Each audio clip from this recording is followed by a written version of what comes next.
My parents' haunted neighborhood. When I graduated college, I moved back home to live with my parents for a while. Their community in the southwestern U.S. is in the middle of the desert. It can get pretty dark at night, especially when there's no moon or clouds in the sky.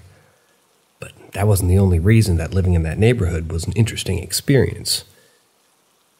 It was also known for its paranormal activity. People would post on the community Facebook page asking if anyone had any strange experiences, and the comments on those posts would be flooded with people sharing their own stories. My parents had this odd cat that would never go outside unless someone was with her, and one night I was home alone watching TV when the cat came darting past me and ran to the sliding glass door that opened to the backyard. She was in her low, sneaky position as if she was about to hunt or attack something. She was also fixated on something in the back corner of the yard. Curious about what had caught her attention, I opened the door and let her out.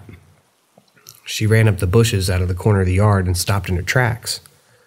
I walked outside to see what was going on. It was one of those dark, moonless nights, so I couldn't see much except the outline of the bushes. Suddenly, an orb of bright yellow light flew out of the bushes, about the size of a softball. The orb went up and over the cinder block wall into the neighbor's yard. The cat and I both jumped in fright. I went back inside, feeling uneasy about what I'd just witnessed. A few hours later, the cat showed up in the window, still in a state of panic. A few days later, my parents returned from their vacation and I told them about my experience. This freaked out my mom, who was reading the community Facebook posts about the neighborhood having paranormal activity. And that night, I saw a bunch of police cars show up outside the neighbor's house and ours. The police officers had their guns drawn. As they got out of their cars, I alerted my parents and we watched from the windows. The next-door neighborhood girl was outside talking to the police, but we couldn't hear what she was saying.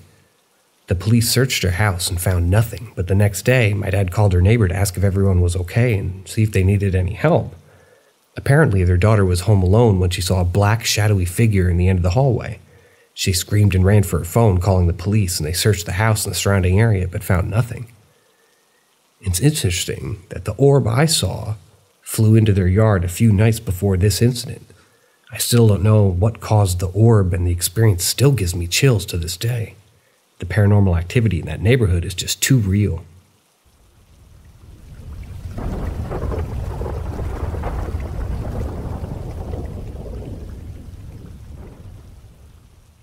Ghost friend. I've been living with the ghost of a little boy in my room for as long as I can remember. He's not a troublemaker. In fact, he's quite harmless. When I first saw him, I was around 6 or 7 years old, and he was sitting on my desk just staring blankly at the floor and his feet. I remember being terrified and telling my mom about it, but she didn't believe me and thought I was just trying to get attention. Over time, I started to get used to his presence. He would just sit there, not bothering me in any way, and I would just leave him alone. I tried to talk to him a few times, but he never spoke. He would just stare down and not respond to my questions. I even tried taking pictures of him, but whenever I checked the photo, he was never there. I tried hundreds of times, even being discreet, but he just didn't show up in any of them. Now I'm 18 years old, and he's still in the same spot doing the same thing. I've gotten used to him, and I even welcomed him into my room. I've been calling him Little Dude all this time, but I'd love to give him a real name. If I had to estimate his age, he's probably around 4 or 5 years old. Despite his presence, I've never felt threatened by him. In fact, I've come to enjoy having him around. He's like a companion who's always there, watching over me.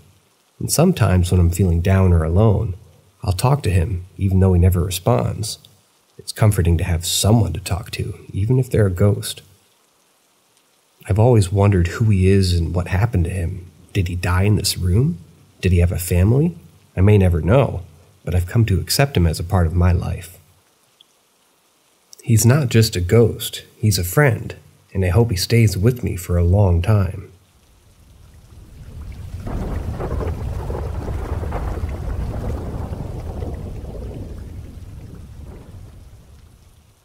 Maybe this is the wrong place to share this, but as a 33-year-old father of 4, I lead a busy life with my job as an operations manager for a small advertising company. My work can be a stressful thing, so I always make a point to find nature reserves, national parks, or just parks to visit during my travels. This time, I was sitting outside enjoying the beautiful weather at an inner-city park in Oklahoma City when a woman approached me. She was about my age, and she had beautiful platinum blonde hair, which I couldn't help but compliment her on. We started exchanging pleasantries, and I felt like I knew her well, but I couldn't quite put my finger on it. During our conversation, the topic of religion came up, and I was surprised when she mentioned a pagan practice that my family believes in. This belief is that instead of running linear, it's cyclic and runs concurrently alongside all other possible timelines. I found her views fascinating and elaborated on my family's beliefs that were similar, which she finished for me, almost verbatim.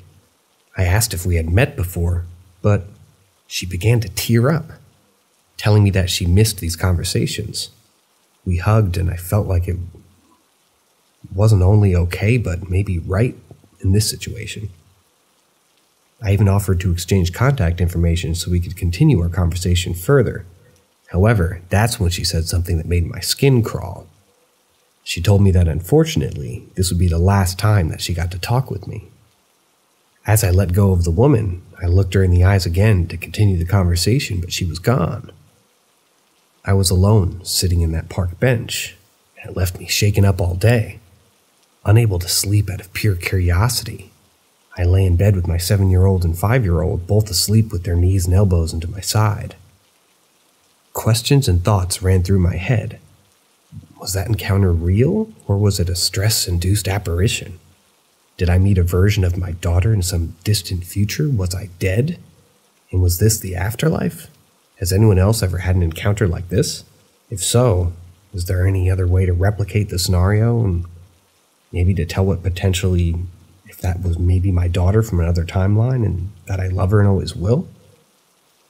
As someone who considers myself spiritual, I believe that entities exist beyond our veil, and we can only glimpse them briefly, perhaps. This encounter left me with a lot of questions and thoughts, and I can't help but wonder what it all meant. Work is hard, but in retrospect, the entire year has been a breeze compared to my time in the Army or even past years in operations. But this experience has left me shaken up, and I'm not sure what to make of it all.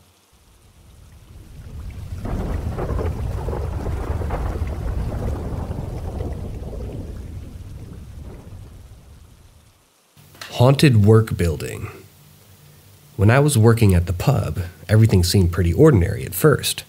It was a small town in England with a lot of regular customers, nothing out of the ordinary. However, the staff started to tell me stories about the pub that made me feel uneasy. They told me that it was an old Victorian house, with a family living upstairs and a woman living where the bar was. I also learned that the cellar had once been a doctor's surgery, and that the deepest room in the cellar was used as a laundry room, but it always made me feel extremely uneasy.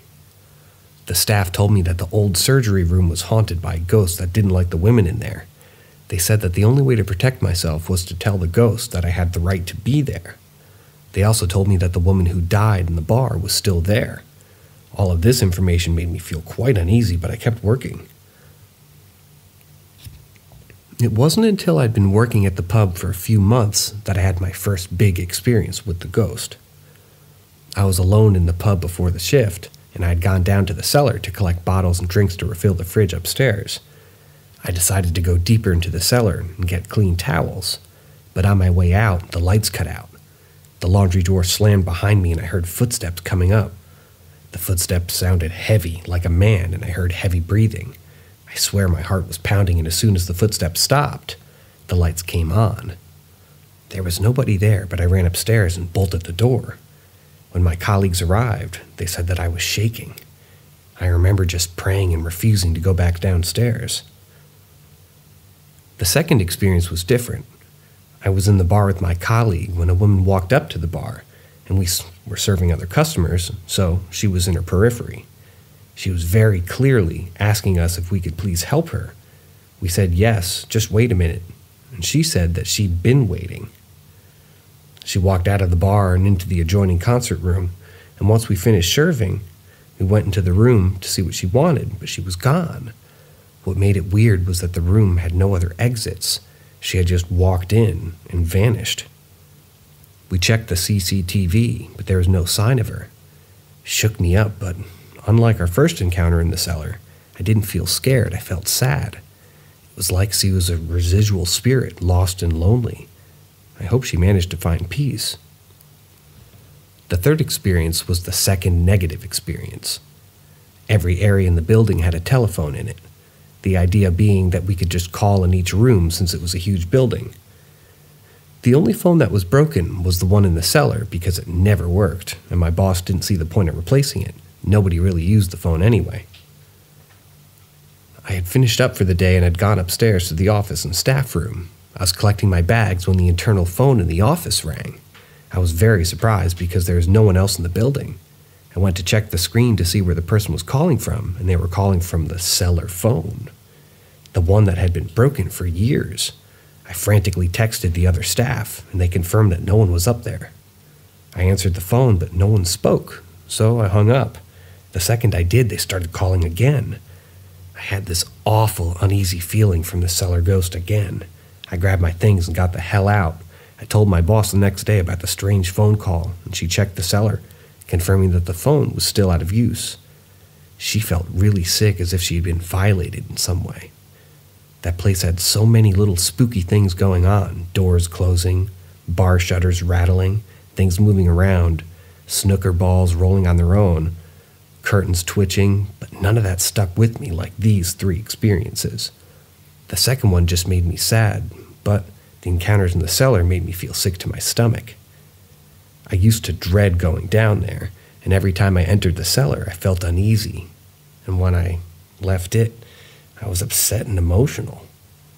I remember crossing myself or praying just to feel safe. There was something down there, something that could not have been good. Every woman who went into that cell came out looking pale and upset and needed a few minutes to herself afterwards. Despite all the strange occurrences, I kept working there. I needed the money and the job wasn't that bad. The regulars were friendly and the staff was like a big family. However, after that phone call incident, I started looking for a new job. I couldn't shake off the feeling that I wasn't safe there. Finally, after months of searching, I found a job in a different town and I quit my job at the pub. I was thrilled to leave that place behind. I still wonder about the spirits that haunted the pub, especially the woman in the bar and the doctor in the cellar. I hope that they've found peace and they no longer torment the staff and the customers.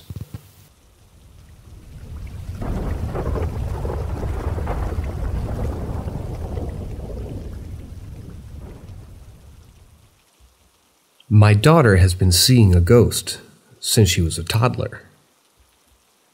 When my daughter was 2 years old, she started seeing things no one else in the family could see. She would talk to little kids and see them appear before her. It was never scary, just unusual. Fast forward to 2018 and my daughter was 8 years old. And we had just moved into a new duplex apartment complex with my son, who was 3, and me. Everything seemed okay at first. I hadn't felt any bad vibes and my daughter hadn't seen a ghost in over a year. However, after 2 months of staying there, I walked into my daughter's room one day. She was playing with another little girl. She told me that she met the girl last week, and she's a sad little girl. I never felt comfortable with my daughter seeing the thing that she saw. I would always tell her not to interact with them and tell them to leave her alone. But after years of experiencing it and seeing that nothing was harming her, I'd gotten used to it and would just talk to her about the things she saw because in reality, she couldn't help what she saw. After she told me about the little girl, I didn't hear about her for a week or so. But things started to feel different in the house, especially when my kids were gone for the weekend. At night, it would feel like someone was watching me, and I would hear noises in the attic.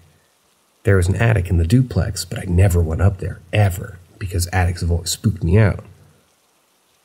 One night I was watching TV and I dozed off. The next thing I knew, my daughter was screaming and crying at the top of her lungs. I immediately jumped out of bed thinking someone had broken into the house and ran straight to the kids' room. When I got there, my daughter was sitting in bed, still screaming but looking in the corner the other side of the room. I asked her what was wrong, but she continued to scream and cry while pointing and asking, "Mommy, don't you see them?" I looked to where she was pointing, but I didn't see anything. She said they were playing instruments and laughing at her, and she shouted at them to leave me alone. Then she looked at me and asked what 666 meant. It was at that moment that I became enraged because my innocent child was being taunted by evil entities. I grabbed her hand, rushed to my room, and locked the door. I prayed and called to my cousin, who came over to bless the room. After almost 2 hours of trying to calm my child down and letting her know that she was protected, she finally fell asleep in my bed.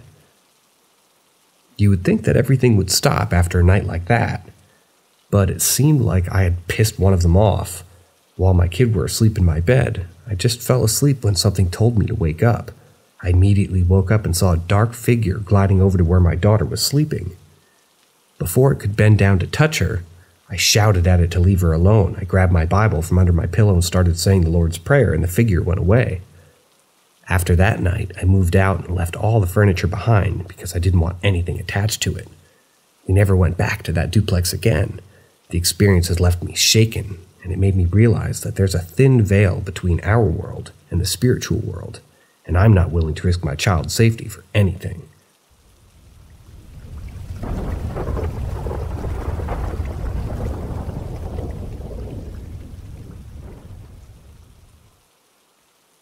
I think I saw a ghost. As a truck driver, my job is to transport equipment for a construction company. The other day, I was on my way to a job site, move a mini excavator. And this site was in the middle of a bunch of fields. There were no houses nearby for at least 500 yards in any direction. There was a road that went past the job site and then hung to a left. Basically, the site was on a corner. As I was coming to the job site, I saw this teenage-ish looking girl who looked like she was straight out of the 1990s, walking down the road near the site. I couldn't help but notice her style choice. It was a bit odd. I then flipped my truck around to park and glanced at her again just to take another look. I couldn't believe my eyes when I looked back again. Just 5 seconds, and glancing down, the girl was gone. I was caught off guard and surprised at her sudden disappearance. I started looking around frantically, trying to see where she had gone, or if someone else had picked her up, but there was nothing, just flat fields in any direction. I couldn't explain what had just happened. There were no cars currently driving by, and there was no way she could have just vanished into thin air. It was midday, and there weren't any creepy or spooky vibes in the air. It was just bizarre, and I couldn't shake the feeling that something strange had just occurred. I couldn't stop thinking about it for the rest of the day, and I asked my colleagues if they had seen anything similar in the area, but nobody had any answers for me. The incident left me questioning what had just happened. Was it a ghost? Was it an illusion? Or was it just my mind playing tricks on me? I may never know for sure what had happened, but it was definitely one of the strangest experiences I've had in a while on that job.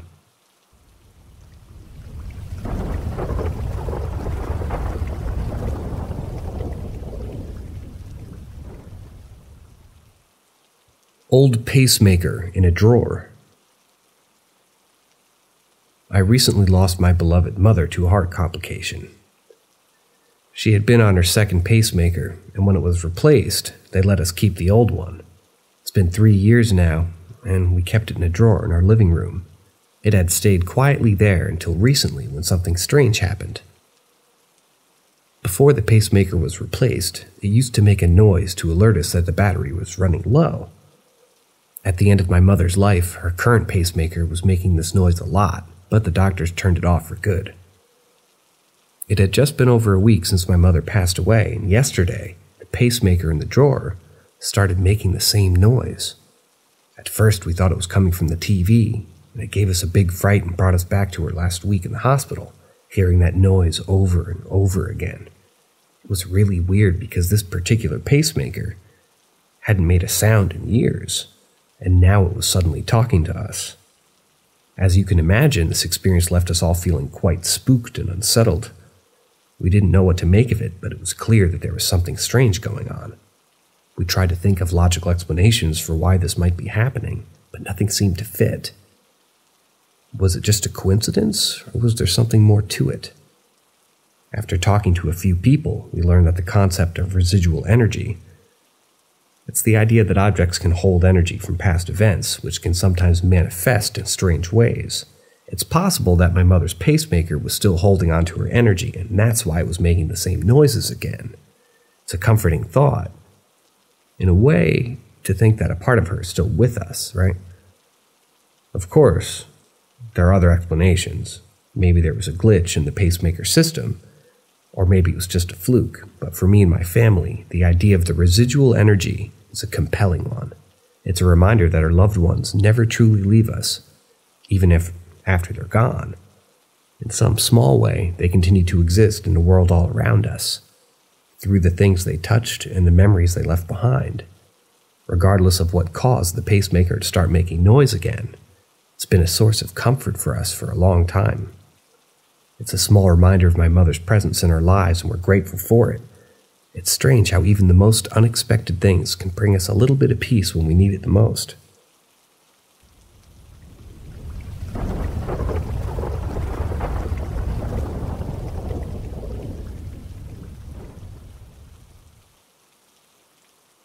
Exorcism.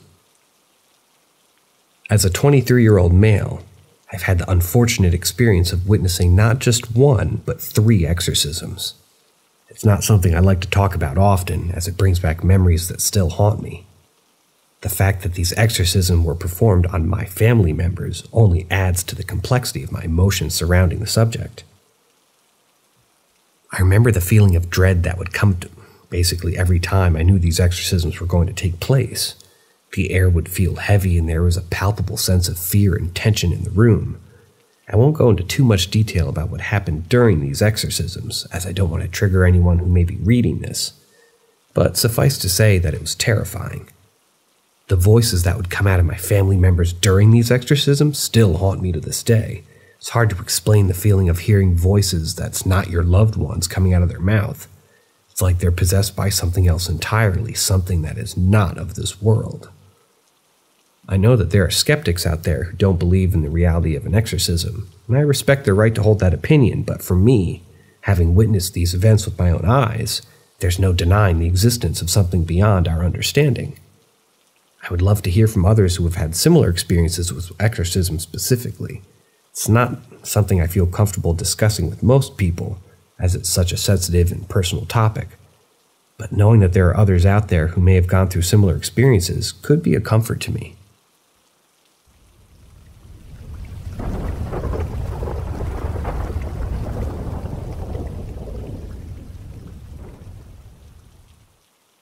Shadow next to my bed.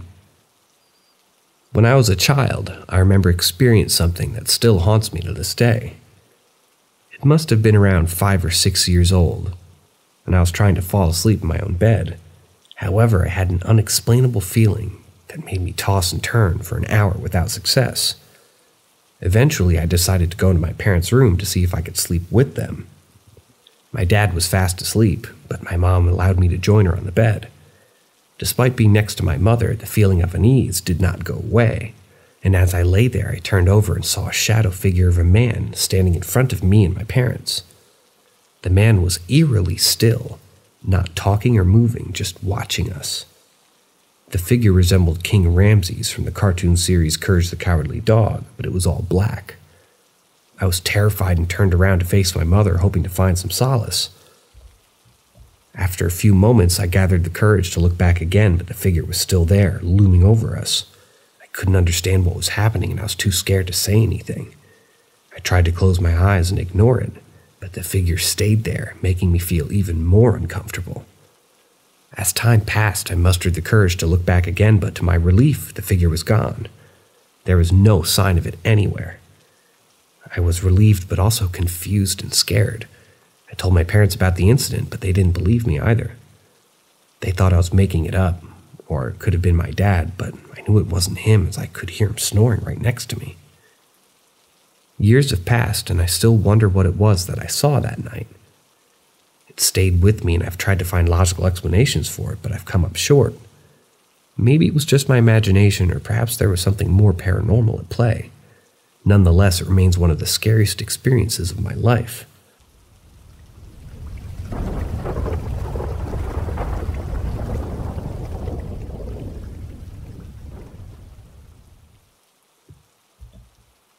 Shadows and lights. I'm a 21-year-old college student who has always been fascinated by abandoned exploration videos. About 2 months ago, I started watching them more frequently, spending hours at night engrossed in the eerie footage. But then I started to hear strange noises at night, which I initially attributed to the videos playing tricks on my mind. However, the noises persisted even after I stopped watching the videos, leaving me feeling uneasy. As if that wasn't enough, I began to notice shadowy figures lurking in the corner of my door frame.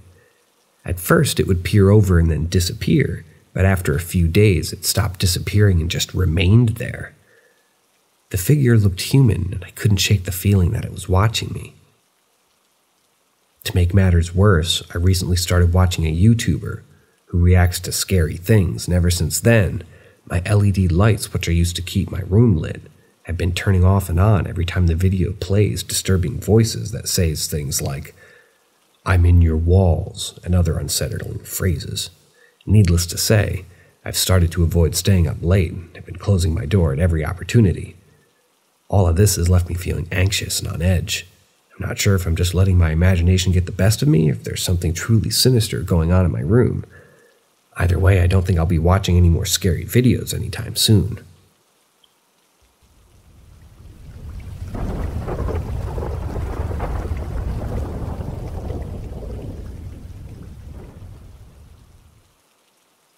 Hi, I found this subreddit today, and I think I want to share my experience, since why not? I used to live in the attic with my family. The space had 3 rooms, with my uncle occupying the middle one, and his brother living in the top room. As for me, I stayed in the bottom room. It wasn't the most spacious place, but it was home. However, something strange and unsettling happened during one fateful night. It started when I saw a dark figure moving in circles. It had long hair and fingers that seemed to stretch unnaturally, and at first I tried to dismiss it as a figment of my imagination or some optical illusion, but it felt too real to ignore. Later that same night, I caught the figure peeking into my sister's room. It was a terrifying sight, and I couldn't shake off the feeling that something was off. I thought I was the only one who had seen it, but it turned out that a psychic and even my grandma had seen the same thing. They too described the same dark figure with long hair and fingers. It became apparent that it was not a mere hallucination, but something else altogether. We soon learned what we saw was a demon, which made everything even more unsettling. To make matters worse, my uncle saw the same figure. However, his description was slightly different. The figure was shorter but had unnaturally long arms. It was as if the demon had the ability to change its form, making it more difficult to track and deal with. We had many other creepy stories from that attic, but it's too much to recount here. Suffice to say that we experienced a lot of unexplained phenomena that made our stay there difficult and uncomfortable. Thankfully, things have died down and we've moved to a different place. However, the memory of that dark figure still haunts me.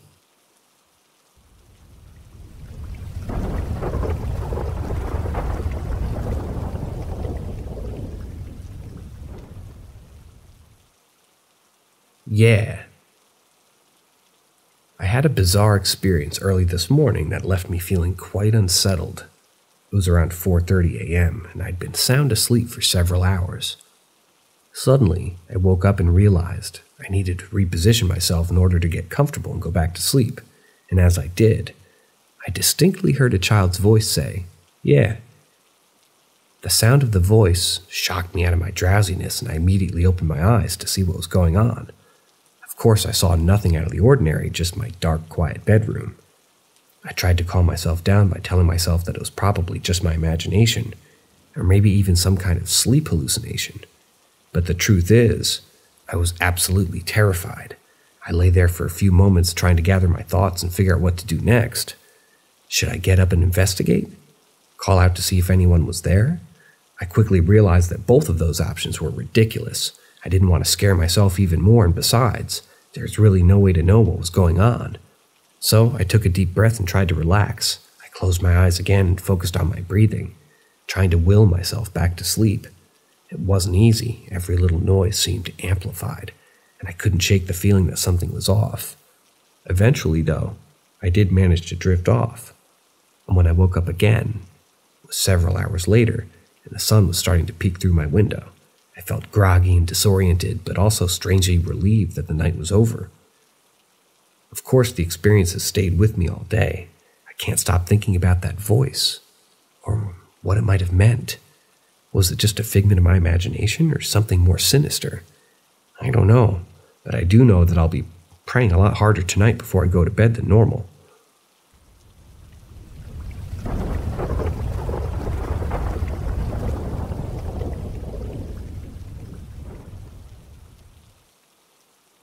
Vision I had on an ICU hospital stay. In 2020, I had a life-threatening experience when I got shot in the chest. The bullet wound was severe enough to require hospitalization, and I ended up spending almost a month at the LA General Hospital. It was during my time at the hospital that I started experiencing a lot of paranormal activity that left me questioning my sanity.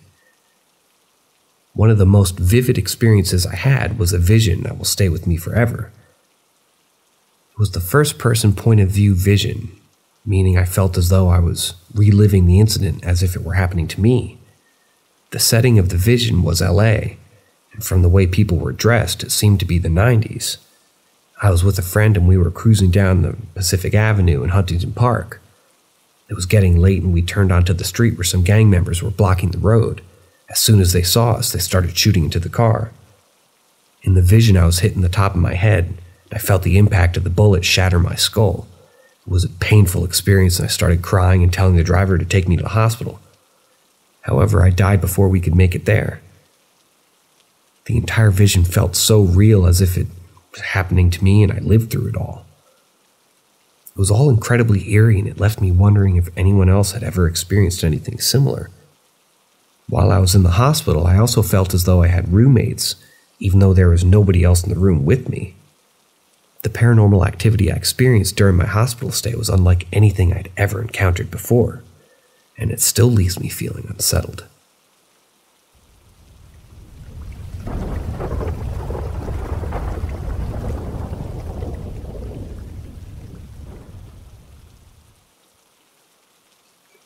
Ouija board spirit children. When I was 11, my best friend Emma and I went to Lake Tahoe for a week with her family. We stayed in a cabin with 3 rooms, and we got bored easily without modern-day entertainment. So Emma's mom suggested we look for a board game in the closet. That's where we found a Ouija board. Now, my mom and grandma had used Ouija boards and tarot cards, and I'd grown up with many ghost experiences, so when I saw that old dusty board, I thought it would be fun to use it. Little did I know that it would be a life-changing experience. Emma and I used the board to contact 3 spirits who were all children. The first one, Jane, was a girl around my age who had been a minor child star and died in an accident. She was a loving and pure spirit, and I felt a connection with her. The second spirit was an older boy, maybe 12 or 13. He had died in the 1970s, or maybe early 80s.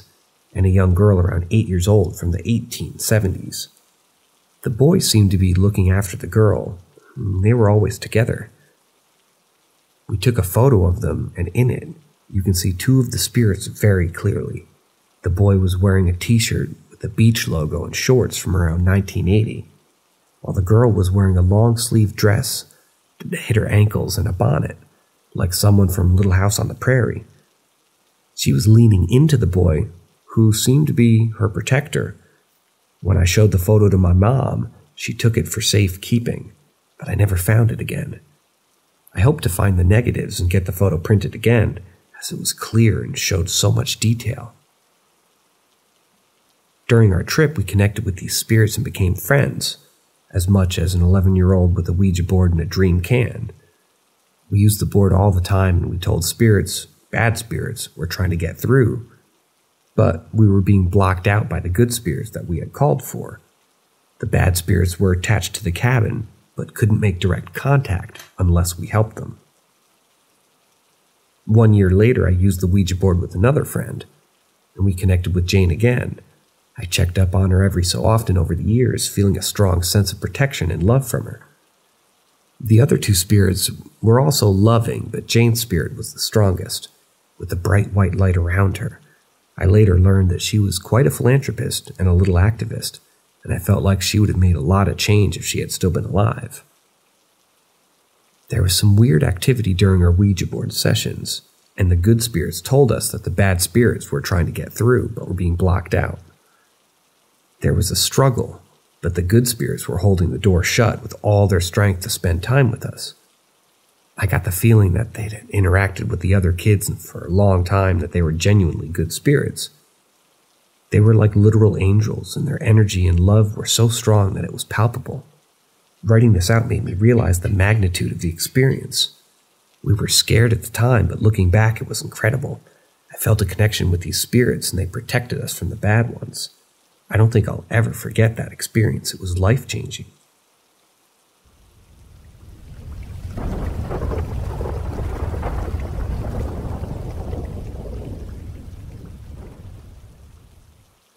Dead friend told me he passed. This is a story that happened to me recently, and it's been weighing heavily on my mind. I had a friend whom I'll call Jack that I met when we were 17. I had a huge crush on him, but it turned out we were both better off as friends. Over the years, we became the best of friends, and I always felt a deep connection to Jack, even though we lost touch. In 2019, another friend of mine, whom I'll call Diane, tried to find Jack on Facebook. We searched high and low, but we couldn't find him. We even messaged the wrong guy accidentally, which was pretty funny in hindsight. But a couple of months later, Jack found me on Facebook and messaged me out of the blue. We talked and texted and got back in touch. Diane and I wanted to meet up, but it was the height of COVID, so we didn't. Jack and I kept in touch all throughout 2020, and I remember texting him how thankful I was that we had all survived the year. We made it, I said to him. But then in January 2021, strange things started happening in my house. The lights would flicker and I saw someone walk into my office, assuming it was my daughter, but no one was there. The TV turned on by itself and it was all very unsettling. Diane suggested I see a medium to see if there is a spirit in my house. I made an appointment for the coming Saturday, feeling relieved and hopeful that I'd get some answers. As I was taking a shower that night, I tried to think of who might come through when I saw the medium, and suddenly I heard Jack's voice in my head say, "She doesn't know I'm gone." It was strange, but I didn't think too much of it. I made a mental note to text Jack in the morning just to see how he was doing. But the next morning, a mutual friend called me to tell me the devastating news. Jack had died. He had accidentally overdosed on fentanyl. I was crushed and still hurt. He was such a good friend. I should note that I have SLI, or sliders, which means that I tend to affect electronics and other objects around me. I didn't think much of the lights flickering at first, but looking back, it was so strange. Anyway, I miss Jack a lot, and he's a great guy and a wonderful friend. I hope wherever he is, he's at peace.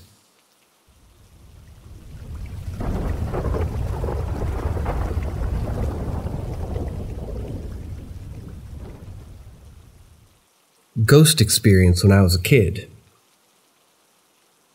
When I was 7 years old, my family moved into a one-story house in Los Angeles, California. My mom had always loved this house, but was outbid when it had been on the market previously.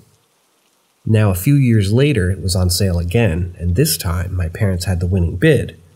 The house had a dining room that had been painted black, and my mom heard that the previous owners had been conducting seances there. However, this didn't scare her off, since she had grown up with her mother using a Ouija board and tarot cards.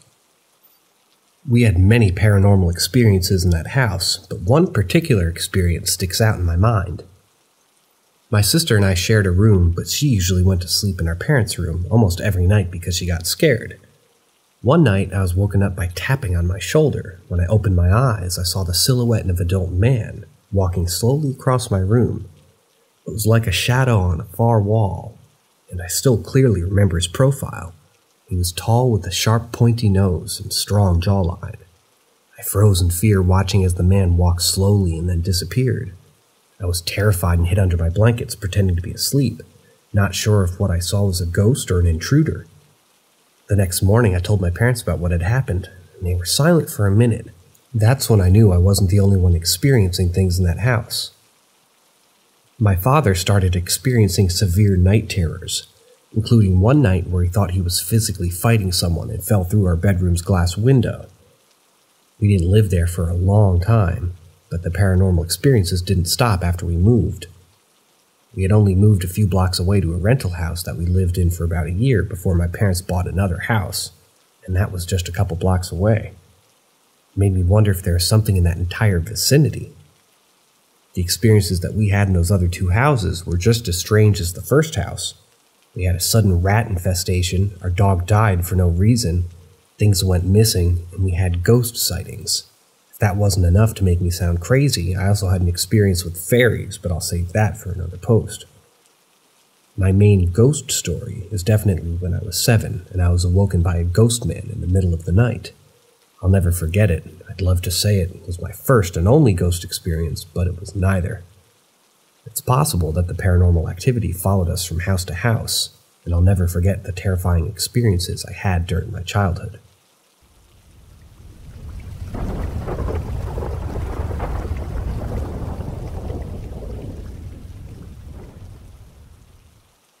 I have a story for you fellows. About 6 or 8 years ago, I moved into my current house. It's an older home that was probably built sometime between 1950 and 1970. However, about 2 or 3 years ago, something strange started happening. I began to feel uneasy vibes in both of my rooms and the basement. I decided to do some research on the internet to see if I could find any information about my property. It turns out that someone may have died while the building was being made, though I'm not sure if that's related to what's happening. One day while walking near my family member's room, I saw something that I'll never forget. There is a tall man about 6 feet, standing in the doorway. He was wearing a top hat and clothing that looked like he was from the early 1800s or early 1900s. I couldn't believe what I was seeing, but it was clear as day. A few days later, I saw the same man in the same spot, but this time he was with a little child who looked to be about 5 or 8 years old and male. They both walked down the hallway and disappeared from sight. I started to feel scared and didn't know what to do. Then for the 3rd time I saw the tall man again, but this time he was alone and walked down the hallway. I couldn't shake the feeling that there was something strange going on in my house. I thought about going to a medium and getting them to investigate, but my family didn't believe in that kind of thing. However, a friend of ours suggested that I might be able to see and feel spirits better than others, and that maybe I could explore that further. I was intrigued by the idea and started researching more about it. Despite my fear, I felt a strange pull toward understanding what was happening in my house, and how I might be able to connect with the spirits that seemed to be present there.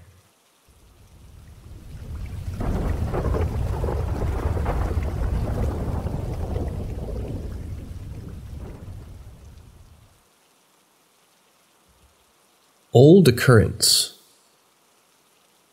A few years ago, I had a truly bizarre experience at my in-laws' house. They lived far out in the countryside in a small lakefront community on Greenwood Lake in South Carolina.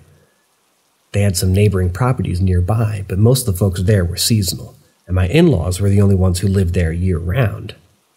One late Sunday night, my fiancée, now wife, was taking a shower, and I was alone with our dog in the living room. The back of the house facing a clearing in a relatively dense forested area that couldn't be seen in from the house at night.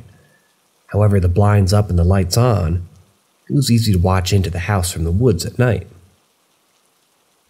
Usually it's unnerving to look into the woods from my in-laws' house, but that unnerving feeling is typically solved by closing the blinds. On this particular evening, I was walking around the house while my fiancée was in the shower. It was very late and it was just me and our dog in the family room. I had just turned off the TV when suddenly the hairs on my body stood up and I got chills. At that exact moment, our dog ran to the window by the kitchen and barked incessantly at the window. I thought my in-laws must be getting back home after being at church. I got up and peeked out the window by the couch while the dog was going nuts barking out the window.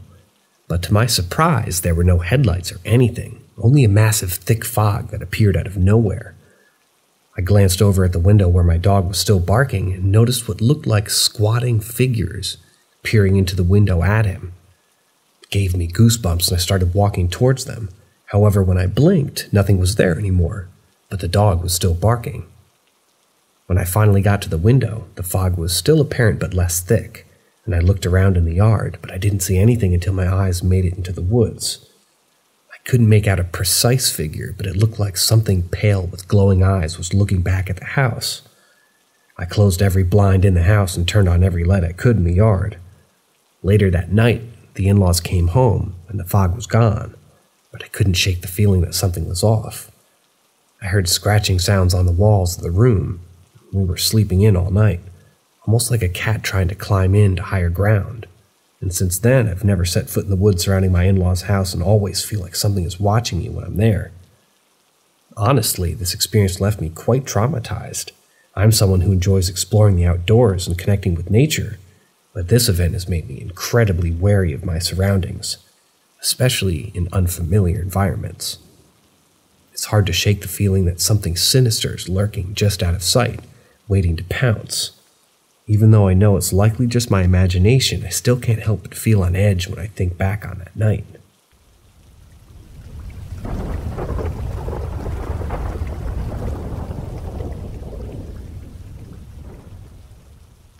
I need help identifying something I saw floating above me. When I was a child around 7 or 8 years old, I had an experience that I still can't quite explain. I was playing in my grandmother's backyard with my cousin when he decided to go inside for a bathroom break. As I waited for him to return, I was about to go down the slide of my grandmother's huge swing set when something caught my eye above the houses in the front of the house. It was a ball slowly rolling in midair and coming my way. At first I thought it was just a ball someone had thrown, but as it got closer, I realized it wasn't falling, it was just rolling and rotating in the air, as if it was being controlled by something. I could see what looked like threads hanging off of it, as if it was made of leather and ripped open a bit. I could only tell it was rolling in the air because of the opening and threads hanging out. As it got closer, right above me, I was able to see it more clearly. It wasn't very high up in the sky, probably about 20 or so feet above me, and it wasn't very big either. It could have been the size of a tire maybe, or something a little smaller, but it was still high up off the ground, and I was able to get and make some details on it. I watched as it slowly passed above me, rolling and rotating in the air until I could no longer see it in the distance. I remember being so confused and thinking, what the hell is that? I was a little unsettled watching it, maybe because I had no idea what it could be and how it could just stay in the air. To this day, I still can't quite put my finger on what I could have seen. I've asked around to see if anyone else had experienced anything similar or knew what the hell this was, but no one seemed to have any answer for me. And this happened in Southern California, and I often wonder if anyone else in the area has seen anything similar. It remains the most inexplicable experience of my life, and I can't help but wonder if somebody else could have seen it too.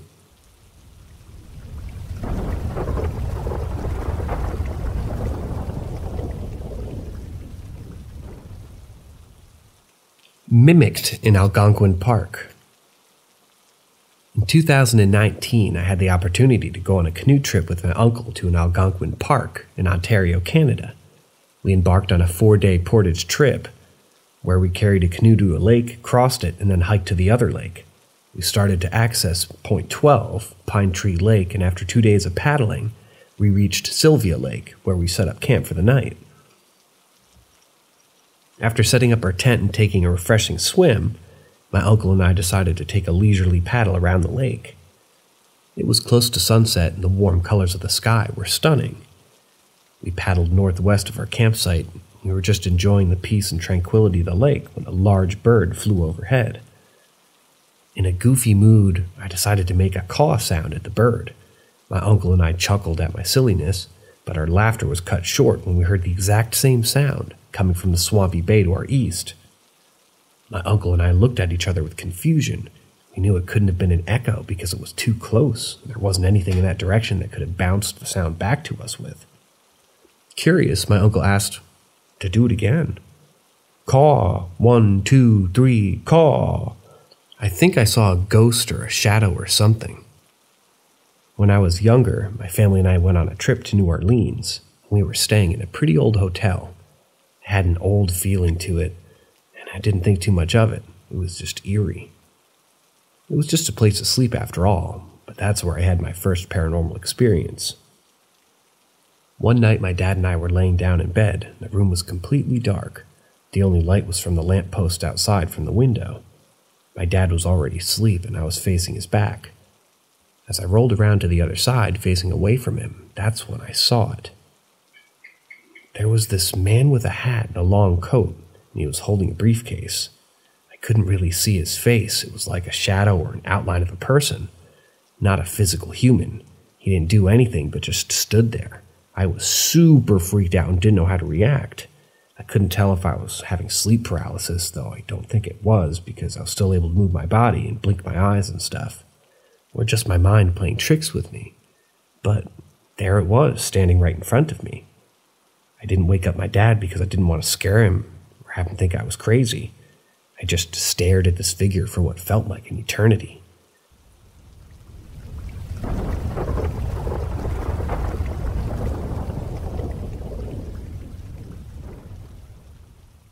And eventually I closed my eyes, tightly, and I hoped it would disappear when I opened them again. But when I did, it was gone. I didn't sleep much that night, and I couldn't shake off the feeling of being watched. The next morning, I asked my family if they had experienced anything strange, but they said they hadn't. To this day, I still don't know what it was that I saw that night in the hotel room. It was just so strange and inexplicable. I've never experienced anything like this since then, but I'm curious, has anyone else experienced anything like this while staying in an old hotel, or somewhere with a creepy vibe?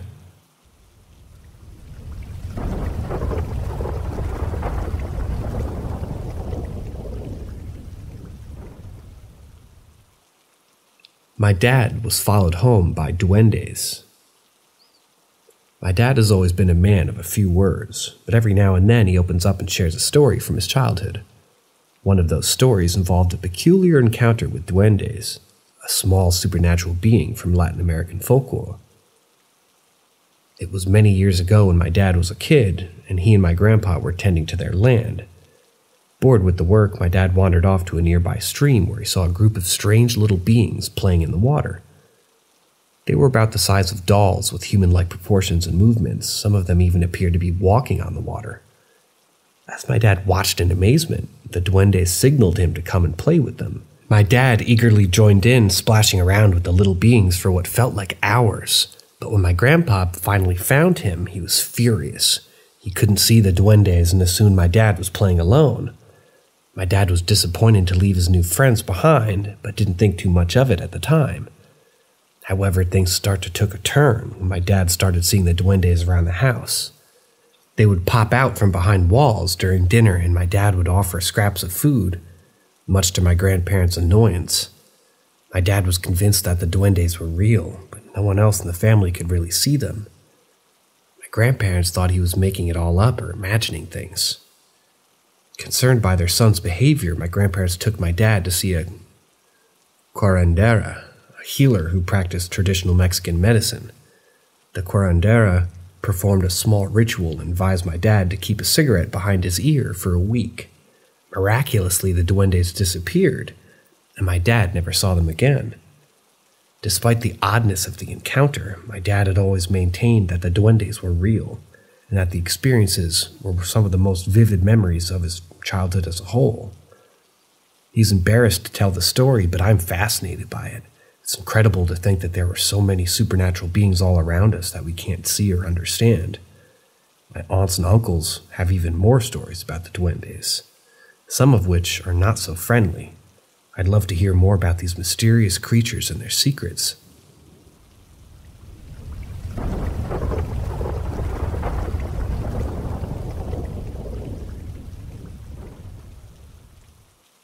Premonitions. When I was a child, I had a dream that I still remember to this day. I went to take a nap on my mom's bed, which was unusual because I rarely remember my dreams. And in the dream, I saw an older lady lying face down, sprawled out on the wooden floor, with a blue dress. She was near a ballroom, but I couldn't identify who she was. When I woke up, I was sitting straight and scared, and I told my mom that she's dead. My mom tried to calm me down, telling me that it was just a nightmare, but I kept insisting, and I felt scared for the lady. Later that night, around 11 p.m., my mom's phone rang. It was a long-distance call from Mexico, and my aunt was sobbing uncontrollably on the other end. She had found my grandmother dead lying in the bathroom floor, face down from an apparent heart attack. The dream that I had earlier suddenly made sense, and I couldn't help but wonder if it was a premonition. It's strange to think that I'd never met my grandmother, as she stays in Mexico, and yet I still knew that she was the woman in my dream. Years later, during quarantine, I had another dream that left me shaken. My friend had been diagnosed with cancer and moved back to his hometown in Texas. I would text and video call him, sending him care packages and letting him know that I was thinking of him. And one night I dreamt of him sitting in a hospital bed, smiling and waving at me. I woke up feeling uneasy and texted him about my dream, hoping it was just a sign of him getting better. However, he never texted back, and a few days later, I find out that he was still going in for radiation sessions. Exactly 1 month after my dream, his family posted on Facebook that he had passed away in his sleep at the hospital. I remember sobbing and feeling like somehow I was to blame for his death. My husband tried to comfort me by suggesting that maybe he was saying goodbye. These experiences with my dreams have frightened me because they seem to indicate that time isn't linear and that maybe we can see into the future. It was especially scary to know that my brain couldn't put a face to my grandmother in my dream, but still knew that she was dead. Have any of you had any similar experiences with your dreams? It's all so mysterious and makes me wonder about the unknown depths of the human mind.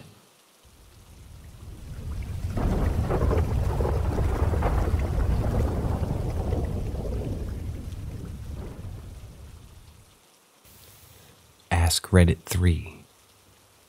I live in the northern end of Germany's Black Forest, and even though the region is nothing in comparison to US rural areas or even rural German areas, it still has its quiet and dark roads. So I'm at school event and went on until late at night. You could call it a prom sort of thing. And I take the bus to my village at 1:36 a.m. in the town where my school is. The bus ride takes about 30 minutes, and we're a good 20 minutes into the ride. Aside from me, the driver and one guy who was almost asleep in the bus is empty. As the roads we're driving on, it's the forest stretch right before my village, and it's pitch black, nothing to see. The bus comes around a corner, and in the middle of the road is a vehicle, a gray Audi A3, with hazards on, and both front doors open. The bus driver brakes hardly, comes to a stop right behind the car.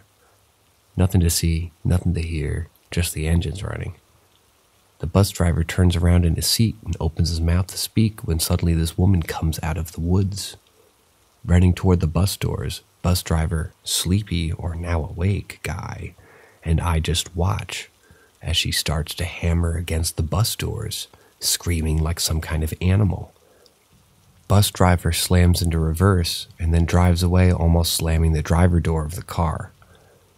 We speed through the forest, and at the first stop in civilization, he phones the police and some of his colleagues to inform them.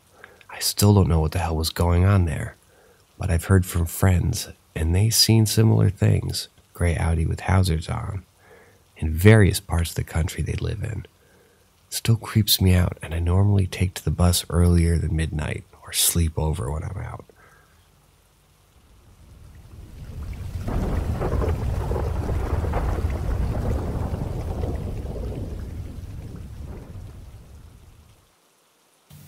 Ask Reddit 4.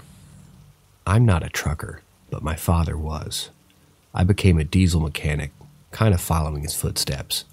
When I was about 6 years old, my father picked me up to do a haul of some chemicals down to a specific plant in New York. We picked up the load and headed out, but took a different route than usual. We passed our usual right-hand turn and proceeded a few more miles up the road. We came to an intersection that is a Y in reverse, and we were to take a right-hand turn. There was a restaurant across from us on the left as we turned right and pulled over. My father told me to get out, kick the tires, take care of business, which means to take a leak. So after doing my business between the dualies, I kicked the tires to check for flats, as usual. As I turn around to my right, to the front of the truck, my father was pulling something large out of the cab. It looked heavy. It was long. I asked him what it was, and he said, "It's just trash." "Mind your business. Get in the truck," he said. I hopped in the cab and half-ass watched my old man as he hauled this thing into the cornfield. He got back into the truck and we took off, and that was it. In 1991, I heard about the body of a young girl that was found right there in that area that dated back to around the same time me and my old man used to run together. All these years, I can't help but wonder if that was what my old man pulled out of the cab of that truck. It's been 20 years now. Still haunts me.